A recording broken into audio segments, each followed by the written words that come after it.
साथियों, UPSC prelims का paper देख रहा था 2025 का। तो मैंने ये पाया कि इंडियन पॉलिटी के अब सवाल लक्ष्मीकांत या किसी और सोर्स से यूपीएससी नहीं पूछ रहा है। अब सवाल इस किताब से आ रहे हैं। ये किताब छोटी किताब, जिससे हर क्वेश्चन आप इंडियन पॉलिटी का तकरीबन सॉल्व कर सकते हैं बहुत इजली। और लैंग्वेज सेम टू सेम वही है जो यूपीएससी ने पूछी हुई है। यानी बुक की लैंग्वेज और यूपीएससी की लैंग्वेज कोलाइड कर रही है। तो जल्दी से जान लेते हैं इस किताब के बारे में। उसी के साथ साथ ये भी जान लेते हैं कि क्वेश्चंस कैसे डायरेक्टली इसी किताब से आंसर हो रहे हैं। सबसे पहले ये वाला क्वेश्चन देखिए। क्वेश्चन पंचायत के ऊपर है। पहली स्टेटमेंट है, panchayat at the intermediate level exist in all states. बताना है हमें कौन सी स्टेटमेंट इनमें से सही नहीं है। पहली स्टेटमेंट, पंचायत इंटरमीडिएट स्टेट पे नहीं होते। मैंने इस किताब का एक चैप्टर खोला, मैं आर्टिकल्स देख ही रहा था, तो मैंने देखा आर्टिकल 243 बी। ये देखिए मैंने यहां पर क्या पाया। मैंने यहां पर पाया कि इंटरमीडिएट लेवल पंचायत में उसी स्टेट में होगा जहां पर पॉपुलेशन 20 लाख से ऊपर है। यानी पहली स्टेटमेंट तो भाई सब रॉन्ग है। दूसरी स्टेटमेंट क्या है, इसके ऊपर एज के बारे में लिखा है कि अगर किसी को मेंबर ऑफ पंचायत बनना है इंटरमीडिएट लेवल पर तो उसकी एज 30 ईयर्स होनी चाहिए। तो मैंने वापस से यही सेम बुक खोली। यहां पर अब मैंने एज के बारे में पढ़ा तो मेरे को पता चला कि एज जो यहां पर लिखी हुई है, provided that no person shall be disqualified, लीजिए हाईलाइट कर लिया मैंने। तो एज तो यहां पर 21 लिखी हुई है, यानी दूसरी स्टेटमेंट भी गलत है। फिर मैं तीसरी स्टेटमेंट देख रहा था, a chief minister of the state constitutes a commission to review the financial position of the panchayats at the intermediate levels and to make recommendations regarding the distribution of net proceeds of taxes and duties leviable by the state between the state and the panchayats at the intermediate level। Statement देख के इतने confidence के साथ statement लिखी गई है कि मेरे को लगा शायद ये स्टेटमेंट सही है। मैंने वापस से अपनी ये जादुई किताब खोली तो क्या देखा इसमें, यहां पर मैंने देखा ये जो फाइनेंस कमीशन बनाते हैं स्टेट में, जो डिस्ट्रीब्यूशन देखते हैं between the state and the panchayat fund का, वो तो गवर्नर साहब बनाते हैं। यानी ये तीन की तीन स्टेटमेंट्स रॉन्ग थी। और आपने एक चीज देखी, एग्जैक्टली वर्डिंग वही है जो इसमें दी हुई है। ये किताब है द कॉन्स्टिट्यूशन ऑफ इंडिया। यानी अब यूपीएससी डायरेक्टली अगर आप क्वेश्चंस भी पढ़ेंगे तो directly questions constitution of India से पूछ रहे हैं। चलिए एक और क्वेश्चन डिस्कस कर लेते हैं। ये क्वेश्चन देख लीजिए, कंसीडर द फॉलोइंग स्टेटमेंट्स। आपको बतानी है सही स्टेटमेंट्स कौन सी है। If any question arises as to whether a member of the house of the people has become subject to the disqualification under 10th schedule, the president decision in accordance with the opinion of the council of ministers shall be final. यानी 10वें schedule में पूछ रहे हैं anti defection के अंतर्गत अगर कोई मेंबर डिस्क्वालीफाई हो रहा है तो ये कह रहे हैं कि अब प्रेसिडेंट का डिसीजन फाइनल होता है। वापस से मैं अपनी जादुई किताब खोल रहा हूं, चलिए देखते हो इसमें क्या लिखा हुआ। तो जब मैंने खोला 10th शेड्यूल जो एंटी डिफेक्शन वाला है, तो यहां पर मैंने क्या पाया, मैंने यहां पर ये पाया सबसे पहले तो यहां पर जो दूसरी स्टेटमेंट थी पहले वो सॉल्व कर लेते हैं, जहां पर लिखा था कि there is no mention of the word political party in the constitution of India. तो पहले ये मेरे को ये पहले ही मिल गया। जैसे ही मैंने 10th शेड्यूल खोला हमारी इस जादुई किताब में, तो मेरे को यहां पर पॉलिटिकल पार्टी जो वर्ड है एग्जैक्टली लिखा हुआ मिल गया। यानी सेकंड स्टेटमेंट तो रॉन्ग है, क्योंकि सेकंड स्टेटमेंट कह रही है कि वर्ड तो कोई मेंशन ही नहीं है। चलिए अब दूसरा क्वेश्चन में देख लेता हूं, जहां पर लिखा हुआ है कि जो मेंबर्स हैं उनकी डिस्क्वालिफिकेशन जो है वो डिसाइड करते हैं प्रेसिडेंट। लेकिन उससे पहले मैं आपके साथ एक चीज शेयर कर दूं। क्या चीज शेयर करूं, अगर आप यूपीएससी की तैयारी करना चाहते हैं बेस्ट फैकल्टी से एट अफोर्डेबल प्राइजेस, तो अनअकैडमी आपके लिए ऑफर लेके आया है। अब से हमसे हमारे सारे कोर्सेज कुछ टाइम के लिए आपको 19,999 रुपए में मिलेंगे। 12 महीने का एक्सटेंशन भी आपको मिलेगा। एडिशनल डिस्काउंट आपको चाहिए तो आप मेरा कोड NAVI57 भी यूज कर सकते हैं। इस कोड से आपको एडिशनल डिस्काउंट भी मिलेगा।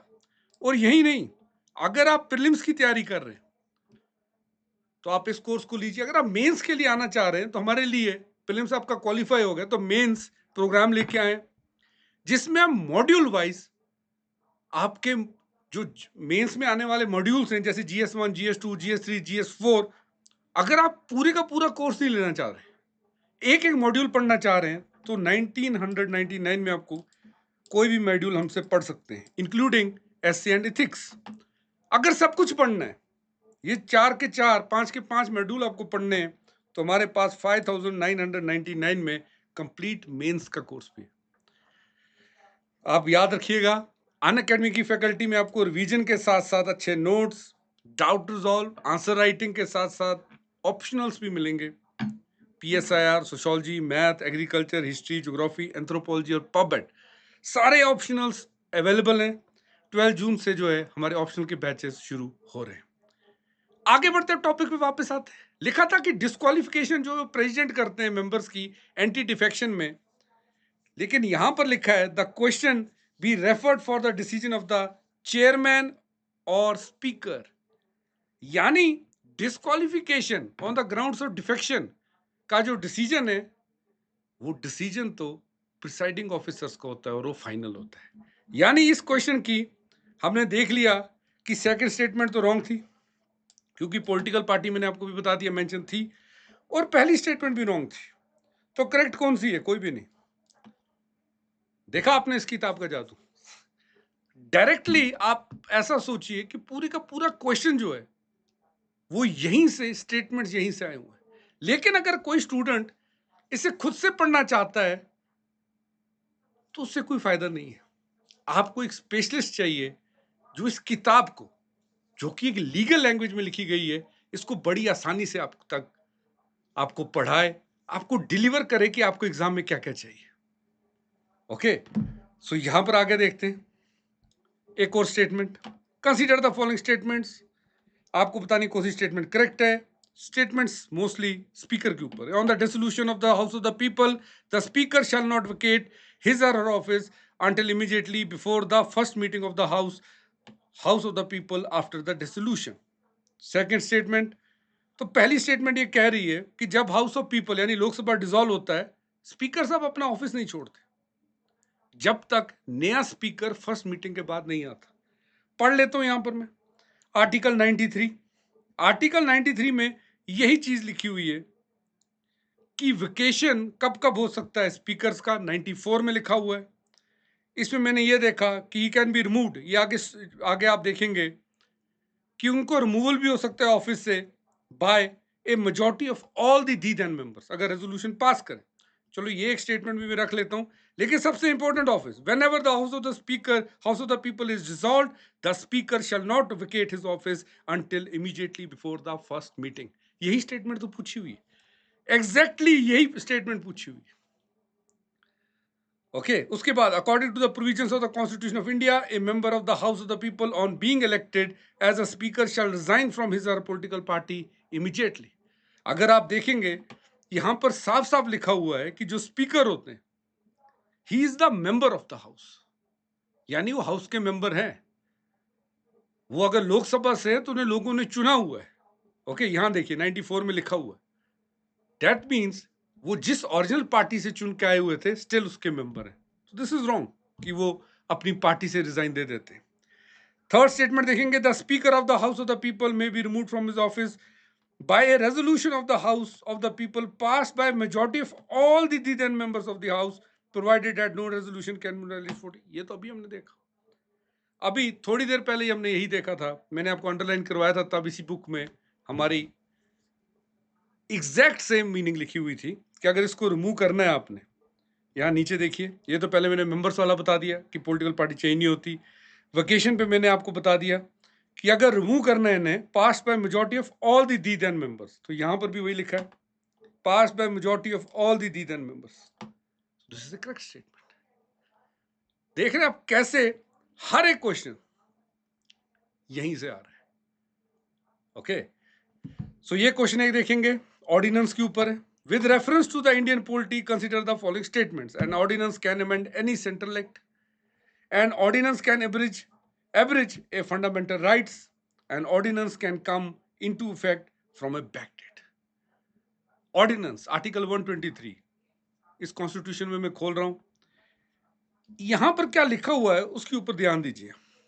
यहां पर एक चीज लिखी हुई है कि जो ऑर्डिनेंस होता है ना, ऑर्डिनेंस की वैल्यू सेम होती है जो एक पार्लियामेंट के एक्ट की होती है। ये देखिए, सब क्लॉज 2 में लिखा हुआ है। यानी जो हमारा पार्लियामेंट का कानून कर सकता है वो ऑर्डिनेंस भी कर सकता है। किसी भी सेंट्रल लॉ को अमेंड कर सकता है, बिल्कुल कर सकता है। पार्लियामेंट का कर सकता है तो ऑर्डिनेंस भी करेगा। क्या हमारे पार्लियामेंट का कानून हमारे फंडामेंटल राइट्स को हमसे एब्रिज कर सकता है? आप सीधे आर्टिकल 13 याद रखिए, जुडिशियल रिव्यू। फंडामेंटल राइट्स को पार्लियामेंट का कोई भी लॉ वायलेट, एब्रिज या कॉन्ट्रवीन नहीं कर सकता, तो ऑर्डिनेंस भी नहीं कर सकता। और थर्ड स्टेटमेंट, जैसे पार्लियामेंट का जिन जिन सब्जेक्ट्स पे पार्लियामेंट का लॉ बैकडेट हो सकता है, ऑर्डिनेंस भी हो सकता है। क्योंकि ये वर्डिंग समझिए, इसीलिए मैं कह रहा था खुद से अगर कोई कॉन्स्टिट्यूशन पढ़ेगा तो जरूरी नहीं है उसका पूरी का पूरी चीजें क्लियर होंगी। You need a specialist. आप वर्डिंग समझिए, यहाँ पर साफ साफ लिखा है इफेक्ट सेम है जो पार्लियामेंट का है। तो सेंट्रल एक्ट को अमेंड कर सकते हैं, कर सकते हैं। फंडामेंटल राइट्स अब्रिज कर सकते हैं, नहीं कर सकते। जब पार्लियामेंट का लॉ नहीं कर सकता तो फंडामेंटल राइट्स को अब्रिज तो ऑर्डिनेंस भी नहीं कर सकता। Ordinance can come into effect from a back date. Yes, okay. So बिल्कुल अगर आप देखेंगे क्वेश्चन ठीक ठाक, वर्डिंग कंप्लीट यही है। मैं जितने भी क्वेश्चंस इंडियन पॉलिटी के देख रहा हूं, अगर थोड़ी सी हमें आप किसी मेंटर के पास, अच्छे मेंटर के पास पढ़े तो कोई ऐसा क्वेश्चन नहीं है जिसे आप रिजॉल्व नहीं कर पाएंगे। With reference to the India consider the following. 3 bodies दी हुई हैं, हमें बताना इनमें से कौन सी कॉन्स्टिट्यूशन से बनी हुई है। Interstate council, national security council और जोनल काउंसिल्स। तो मैंने कॉन्स्टिट्यूशन में हमारी जो मेन सोर्स है उसे खोला, तो मैंने क्या पाया, आर्टिकल 263 में इंटरस्टेट काउंसिल का जिक्र है। हमें पता है कि जो जोनल काउंसिल्स है ये बने थे स्टेट रीऑर्गेनाइजेशन एक्ट 1956 के साथ। National security council executive body तो एक ही है, आर्टिकल 263। ओके, सो आप खाली इस पे रिलाय अगर करते हैं तो आप देखिए क्वेश्चंस आसानी से हो रहे हैं। बस आपको एक अच्छा मेंटर चाहिए जो आपको ये चीजें समझा सके, इजी लैंग्वेज में इंटरप्रेट कर सके आगे। Consider the following pairs provision in the Constitution of India stated under separation of judiciary from executive in the public services, the DPSPs. ये तो 51 में दिया हुआ है, I know it. This is sorry 50 में दिया हुआ है, this is DPSP. यहाँ पे देखिए, ओके, ये तो 50 में दिया हुआ है। उसके बाद आ गया prohibition of employment of children of below age of 14 in the factories. ये तो fundamental rights में दिया है, true.